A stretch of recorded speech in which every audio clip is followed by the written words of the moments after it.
LinkedIn Learning came out with a report recently, their workplace learning report. And there are several trends that bubbled to the surface that I found really interesting. And I thought I'd pick just one to talk about here today. And this one is about the increased pace of change. The report identifies that 25% of employees experienced a job skill change between 2012 and 2021.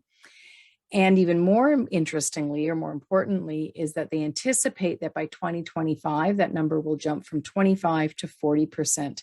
So that's huge. And I know that we've been living with change for a long time, but it's the pace of change that I think is so significant. And so what does that mean in terms of learning and development? It tells me that resilience skills are critical, that people need to be able to respond to and cope with all of that change while being productive in their roles.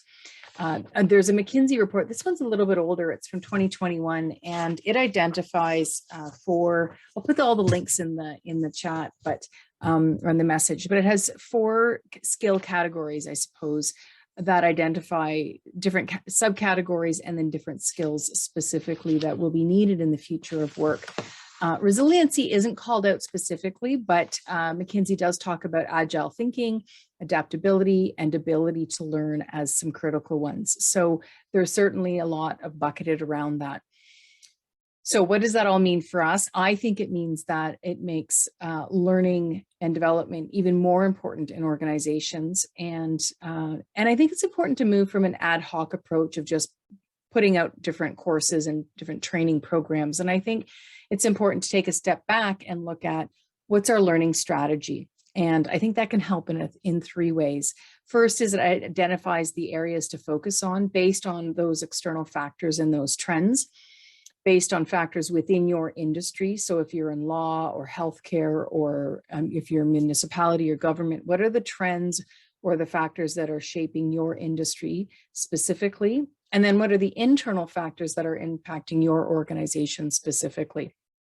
So a learning strategy lets you take a step back and look at all of that and then figure out what's the plan for how we can address these, and how can we focus on core skills that we know we need, plus also being responsive to the new needs that unfold as your organization changes and grows.